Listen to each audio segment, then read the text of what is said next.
What if I told you that one of the greatest minds in history, Albert Einstein, had his brain stolen after death?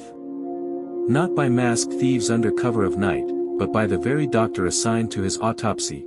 Picture it: a pathologist slipping out of Princeton Hospital, not with medical charts or supplies, but carrying the brain of a scientific legend, concealed, of all things, in his wife's cookie jar. No dramatic chase, no tabloid frenzy, just the quiet audacity of the act, and the strange silence that followed. Who would take such a risk? And for what purpose? The answer lies tangled in a story of ethics, obsession, and the enduring temptation to unlock the source of human genius.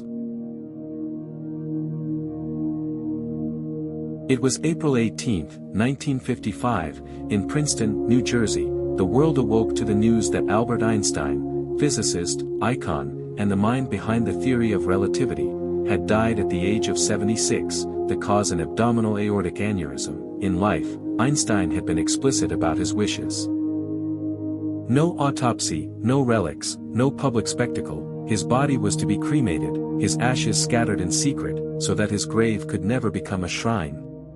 But inside the quiet, fluorescent-lit pathology room of Princeton Hospital, those wishes were about to be broken. Dr. Thomas Stoltz Harvey, the chief pathologist on duty, began the autopsy. Then, in a moment that would shadow the rest of his life, he made a decision. Harvey carefully removed Einstein's brain, without notifying the family, without official consent. Harvey transported it to the University of Pennsylvania. There, he weighed it, 1,230 grams. Before beginning a meticulous dissection, he cut the brain into roughly 240 blocks, each sealed in celloidin for preservation. These pieces, Harvey believed, might one day reveal the biological secrets of genius. In the quiet aftermath of Einstein's death, Thomas Harvey made his move. He placed the brain not in a lab case, but in his wife's granola cookie jar, a bizarre, almost absurd vessel for one of history's most remarkable organs. With calm precision, he carried it out of Princeton Hospital, slipping past staff and security without raising suspicion. But the theft marked the beginning of a long, strange decline. Harvey soon lost his position at the hospital, his career fractured, his marriage collapsed, and he began a restless journey across the United States, taking Einstein's brain with him at every turn. It was kept in cider boxes, stashed under beer coolers, and hidden in basement closets. For a time, it even sat in a home next door to beat poet William S. Burroughs, the relic of a scientific giant stored just meters from a countercultural icon. Over the years, Harvey meticulously prepared 12 sets of microscope slides, each containing hundreds of thin slices of Einstein's brain tissue. These precious samples were sent to a select group of trusted neuroscientists and pathologists, while Harvey himself kept 2 sets for ongoing study.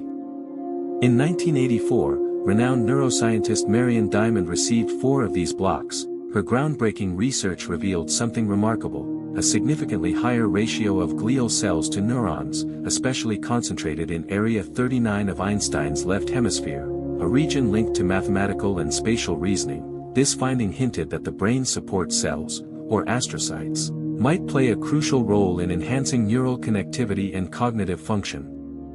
Later, neuroanatomist Sandra Whitelson examined Einstein's brain with fresh eyes. She discovered that his parietal lobe, a key area for spatial awareness, was about 15% wider than average, and that his lateral sulcus was shorter than normal. These unique structural differences sparked intense debate.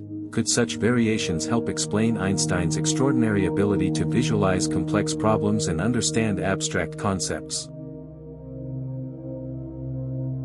For decades, the whereabouts of Einstein's brain became something of a mystery. After Harvey's restless moves and secretive stashing, the brain was all but forgotten, its existence whispered about but never confirmed. Then, in 1978, investigative journalist Stephen Levy tracked it down. To his astonishment, the brain was still preserved in glass jars, carefully packed inside a humble cider box in a modest home in Wichita, Kansas, far removed from the grand halls of science or fame. Decades later, in 2010, the story took a more settled turn.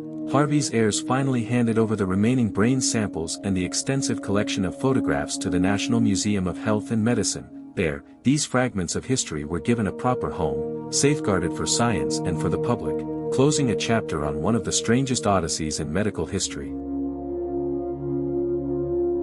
For some, Einstein's brain became a tangible symbol of genius, the very organ that held the secrets to his unparalleled intellect. Scientists and enthusiasts alike hoped that studying its folds and cells might unlock the biological essence of brilliance itself.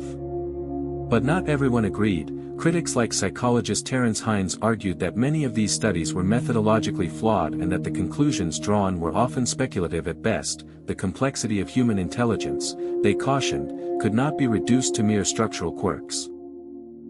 Yet the fascination never faded. In 2012, technology brought Einstein's brain slices to a new audience with a digital iPad app that allowed users to explore nearly 350 microscopic views of the brain's intricate anatomy, a virtual window into the legacy of a mind that continues to captivate the world.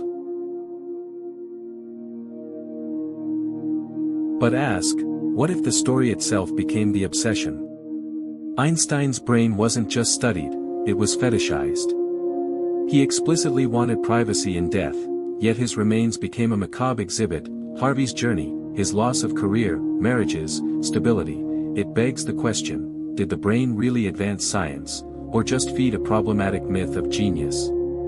Maybe the real takeaway is the discomforting clash between scientific curiosity and ethical responsibility, and how easily the imperative to know can override human dignity.